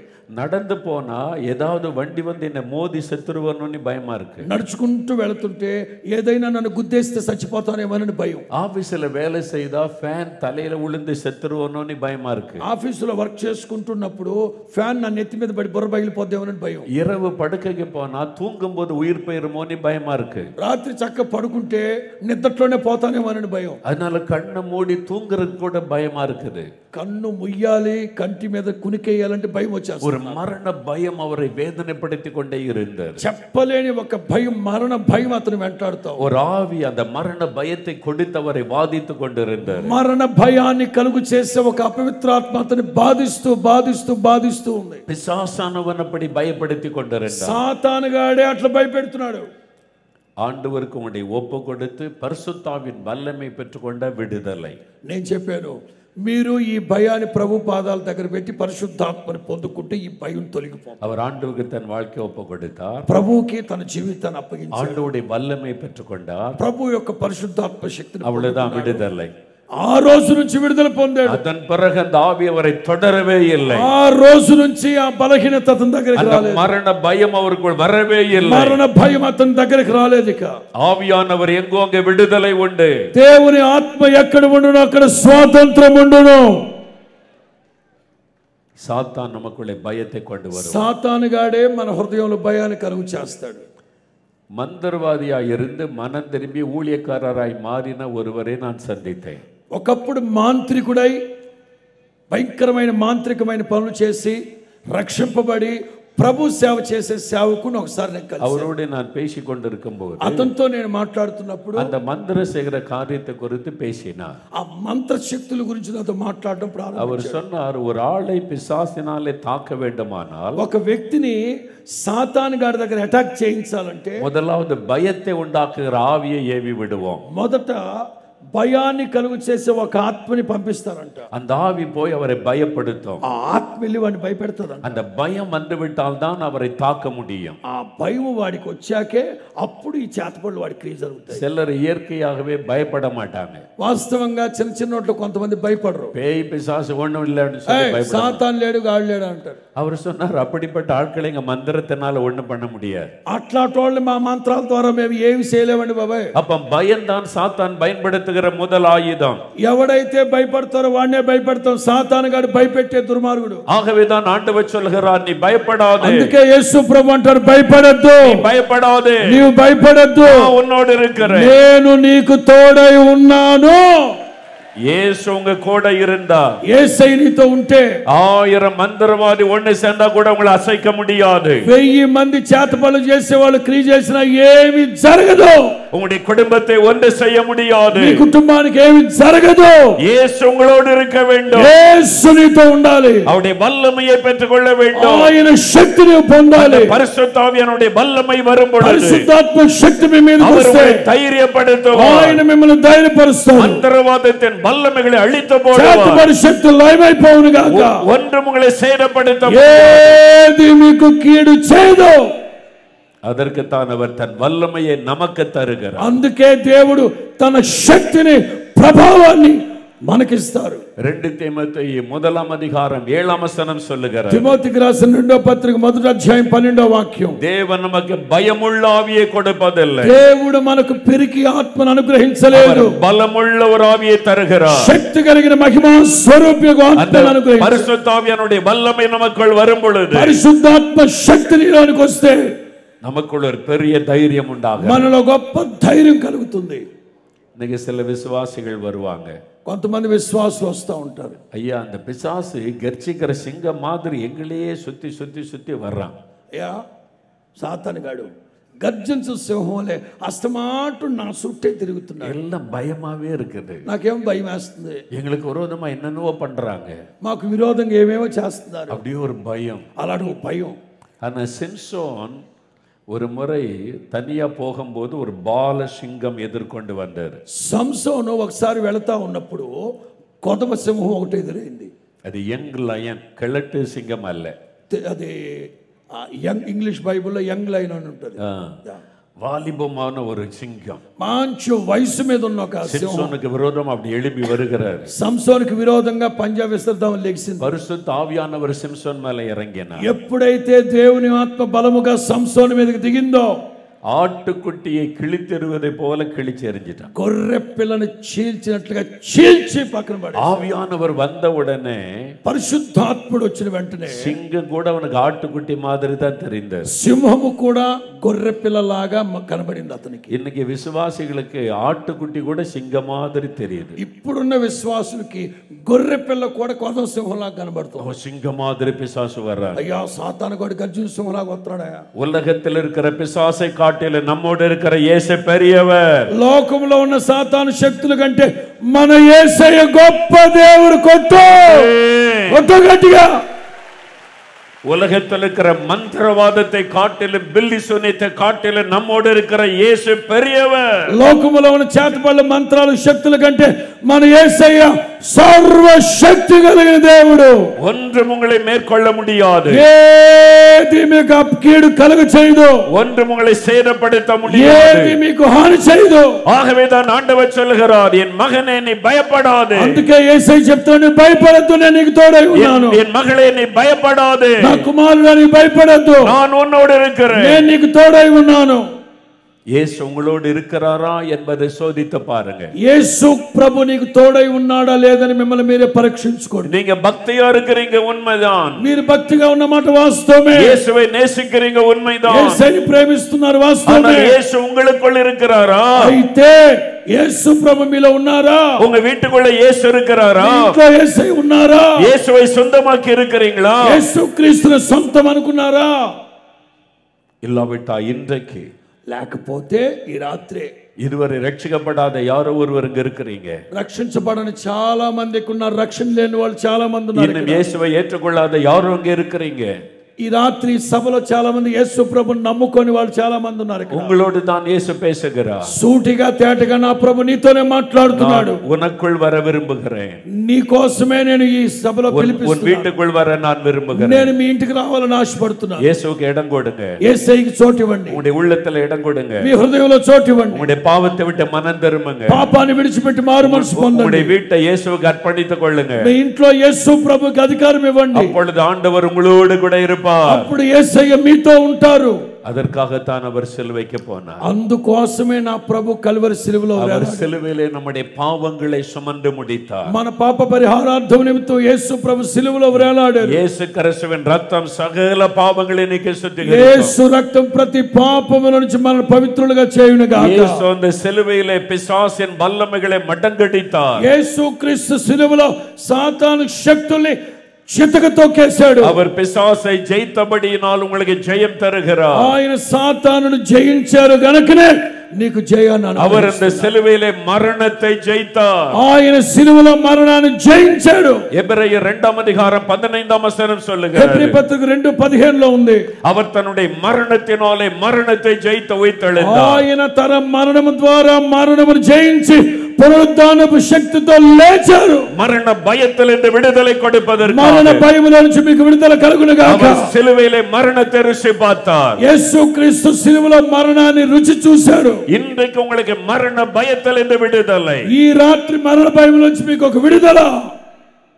நாம் ஜெபிக்கும்படி யாவர் எழுந்து நிற்போம். ఇప్పుడు మనం ప్రార్థన చేయబోతున్నాం. అందరూ లేచి నిలబడండి. நாம் யாவரும் எழுந்து நிற்போம். దయచేసి వెంటనే చురుగ్గా ఇక లేచిన ప్రతి ఒక్కరు రెండు చేతులు పైకెత్తండి. లేచిన ప్రతి ఒక్కరు రెండు చేతులు పైకెత్తి ప్రభువును స్తుతిస్తూ ప్రార్థన. ఇది ప్రార్థనా సమయం. చేతుల పైకెత్తి అడగండి, చేతుల పైకెత్తి అడగండి. నానా విధములైన సమస్యలతో బాధించబడుతూ ప్రభువా నన్ను విడిపించు, ప్రభువా నన్ను విడిపించు, నన్ను విడిపించు ప్రభువా అని ఒక చిన్న ప్రార్థన చేసుకోండి. చిన్న ప్రార్థన చేసుకోండి. భయపడవద్దని యేసుక్రీస్తే అభయమిస్తూ ఉన్నారు. నానా విధములైన భయముల చేత బాధించబడుతూ ఉన్నారు. భయములో నుండి విడిపించే వారే లేక మీరు నడిపించబడుతూ ఉన్నారు. ఏ భయం మిమ్మల్ని వెంటాడుతుంది, ఏ భయం మిమ్మల్ని కృంగజేస్తుంది, ఏ భయం మిమ్మల్ని ప్రతి క్షణం నలగొడుతుంది, ప్రతి భయములో నుండి రాత్రి విడుదల కలుగునగాక. కనబడే భయాలు, కనబడని భయముల చేత నడిపించబడుతున్నటువంటి మీ జీవితంలో ఈ రాత్రి ఒక అద్భుతమైనటువంటి కార్యాన్ని ప్రభు చేయబోతూ ఉన్నారు. భయపడవద్దు అని నా ప్రభు అయిన యేసుక్రీస్తే ఈ రాత్రి మీకు అభయం ఇస్తూ ఉన్నారు. ఎందుకు భయపడుతున్నావు? ఏ భయం మిమ్మల్ని కృంగజేస్తుంది, ఏ భయం మిమ్మల్ని బాధిస్తుంది? నా ప్రియమైన సహోదరులారా, చేతుల పైకెత్తి అడగండి. చెప్పుకునే భయాలు కొన్ని, చెప్పుకోలేని భయాలు మరికొన్ని. అది రోగ భయమా? అది పాపము ద్వారా వచ్చే భయమా? అది తరతరాల శాప భయమా? అప్పు సమస్యల భయమా? సాతాను శక్తుల వలన కలిగే భయమా? మంత్ర శక్తుల వలన కలిగే భయమా? మరణ భయమా? ఏ భయం నిన్ను వెంటాడుతుంది? ఆ భయం అనే రాక్షసు నుండి ఈ రాత్రి ఒక గొప్ప విడుదల కలగబోతూ ఉంది. యేసు నామములో విడుదల, యేసు నామములో విడుదల, యేసు నామములో విడుదల. చప్పట్లు కొట్టి అందరూ చప్పట్లు కొట్టి. మిమ్మల్ని భయపెడుతున్నటువంటి పాపాన్ని మీ నుండి దూరము చేయగలిగిన దేవుడు, పాపము లేని పరిశుద్ధుడు, ఆయన పేరు నజరేయుడైన యేసు. ఆయన ఈ లోకమునికి వచ్చి ఆయన రక్తం కార్చారు. కారణం ఆయన రక్తము చేత పాపాలన్నీ క్షమింపబడాలని. ఈ రాత్రి పాప భయాన్ని నా దేవుడు తొలగించడానికి అదిగో మీ ఎదుట నిలిచి ఉన్నారు. అదిగో ఆయన రక్తాన్ని మీ మీద ప్రోక్షిస్తూ ఉన్నారు. ఈ రాత్రి ఆయన రక్తము చేత తడపబడే వెళ్ళాలి. ఆయన రక్తం మీ మీద ప్రోక్షింపబడాలి. సంపూర్ణమైన ఒక శుద్ధీకరణ మీ జీవితంలో జరగాలి. ఒక నూతనమైన వ్యక్తులుగా మీరు మార్చబడాలి. మీరు అనుకుంటున్నారు ఈ సమస్య నేను ఎదిరించలేను, ఈ సమస్య నేను జయించలేను. సమస్య కంటే గొప్పవాడు యేసుక్రీస్తు. నానా విధమైన సమస్యలతో బాధపడుతున్న నీ జీవితంలో ఈ రాత్రి ఒక గొప్ప విడుదల కలగబోతుంది. అదిగో దేవుని శక్తి నిన్ను తాకుతుంది. దేవుని ప్రభావం నిన్ను తాకుతుంది. ఇప్పుడే యేసు నామములో విడుదల, యేసు నామములో విడుదల, యేసు నామములో విడుదల.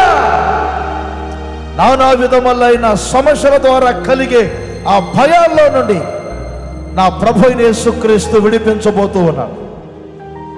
ఏ దురాత్మ శక్తుల చేత ప్రీడింపబడుతున్నాం, పిరికితనపు ఆత్మ నీ జీవితంలో ప్రవేశించింది.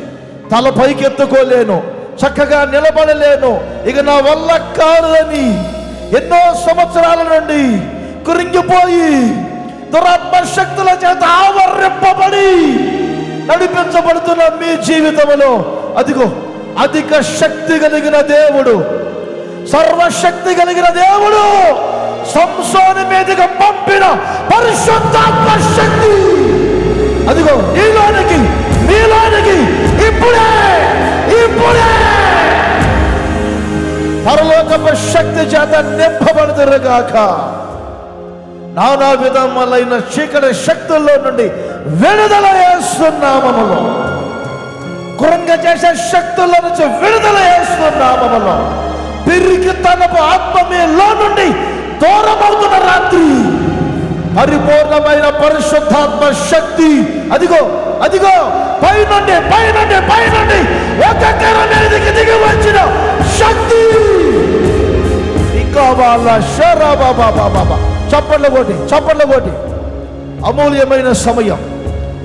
కళ్ళు తెరిచేసరికి మీ జీవితంలో అద్భుతం జరగబోతుంది. కళ్ళు తెరిచేసరికి అద్భుతం జరగబోతుంది. ఇక్కడ నుండి అడుగు కదిలేసరికి మీ జీవితంలో అద్భుతం జరగబోతుంది. అదిగో ఈ చివరి నుండి ఆ చివరి వరకు ఈ 150 ఎకరాల్లో ఉన్న ప్రజలందరి మీదకి శక్తి తాకుతూ వస్తుంది. అదిగో ఏ ఒక్కరిని వదిలిపెట్టడం లేదు, ఏ ఒక్కరిని విడిచిపెట్టడం లేదు. పొందుకో పొందుకో పొందుకో.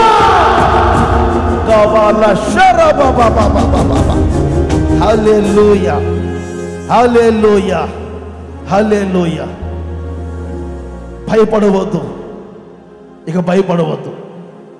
ఈ గుడారాల పండుగలో నా దేవుడు నిన్ను విడిపించారు, నా దేవుడు మిమ్మల్ని విడిపించారు. ఇక భయపడవద్దు, భయపడవద్దు.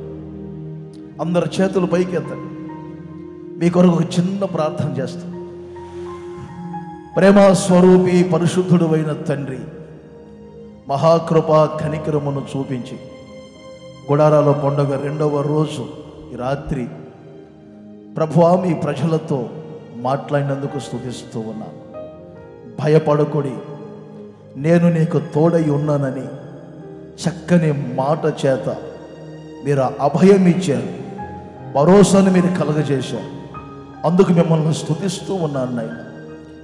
ఏ ఏ భయముల చేత ప్రజలు ఈ రోజున బాధించబడుతూ ఉన్నారు, ఆ భయాల్లో నుండి ఎలా విడుదల కలుగుతుందో చక్కని మాటలు మీరు వివరించినందుకు స్తుతిస్తూ ఉన్నాను. ఈ మాటల ద్వారా సకల విధములైనటువంటి భయాలలో నుండి మీ ప్రజలు యేసు నామములో విడిపించబడుదురుగాక. మీ రక్త ప్రక్షాళన చేత ప్రతి ఒక్కరి పాపమును దోషమును తండ్రి క్షమించమని కోరుకుంటున్నా. నానా విధములైన సమస్యలతో తండ్రి మీ ప్రజలు బాధించబడుతూ ఉండగా ఆ సమస్యను ఎదిరించగల పూర్ణమైనటువంటి విశ్వాసముతో నింపబడినట్లుగా మీరు సహాయం దయచేయండి. ఈ ప్రజలలో ఉన్న బలహీనపరిచే ఆత్మ, ఆ పిరికాత్మను పూర్తిగా తొలగించి పైనుండి వస్తున్నటువంటి సర్వశక్తి కలిగిన తండ్రి మీ ఆత్మతో నింపినందుకై మీకు స్తోత్రం, స్తోత్రం, స్తోత్రం, స్తోత్రం. ఆ పిరికాత్మను మీరు తొలగించినందుకు స్తుతిస్తూ ఉన్నారు. మీ ప్రజలు గుండె నిండా ధైర్యాన్ని పొందుకున్నారు. ఇక సాధిస్తాము అనే ప్రభువా ఒక అవగాహన మీ ప్రజలకు మీరు కలుగజేశారు. అందుకు స్తుతిస్తూ ఉన్నాను. ఈ సందేశము ద్వారా భయములన్నిటిలో నుంచి మీ ప్రజలకు ఒక గొప్ప విడుదల కలగజేసి మరింతగా మీ రక్త ప్రక్షాళనలో ఉన్న పరిశుద్ధతను, పూర్ణ విశ్వాసమును, మీ పరిశుద్ధాత్మ నింపుదల కలిగి నడిపించబడినట్లు మీరు సహాయం దయచేయండి. ఇప్పటి వరకు మీ పక్షముగా నిలిచి మీ మాటలు అందించినటువంటి మీ దాసులను ప్రభువా ఇప్పటికే మీరు ప్రపంచ దేశాలన్నిటిలో మీ నామ మహిమ నిమిత్తం వాడుకుంటూ ఉన్నారు నాయన. రాబోయే రోజులు కూడా వారి పట్ల మీకున్న ప్రణాళిక, సంకల్పాలన్నిటినీ, ఆలోచనలన్నిటినీ నెరవేర్చండి. ఈ వయసులో మంచి వారికి ఆరోగ్యాన్ని దయచేసి మీ చేతుల్లో ఒక ప్రయోజనకరమైన, ఉపయోగకరమైనటువంటి పాత్రగా నిలుపుకొని ఘనమైన మీ నామానికి మహిమ తెచ్చుకోండి. ఈ 2వ రోజు ఆశీర్వాదకరముగా జరిగించినందుకు మీకే కృతజ్ఞత స్తుతులు చెల్లిస్తున్నాను. ఈ మాటలన్నింటినీ మీ ప్రజల హృదయాల్లో స్థిరపరచండి. మిగిలి ఉన్న రోజులను కూడా ఆశీర్వాదకరముగా జరిగించమని ఘనత, మహిమ, ప్రభావములు మీరే పొందండి. యేసు నామములో అడుగుచున్నాను తండ్రి, ఆమేన్. మన ప్రభు అయిన యేసుక్రీస్తు కృప, తండ్రి అయిన దేవుని ప్రేమ, పరిశుద్ధాత్ముని సన్నిధి, సహవాసం మనందరికీ ఇప్పుడు ఎల్లప్పుడూ సదాకాలము తోడుగా ఉండునుగాక. ఆమేన్.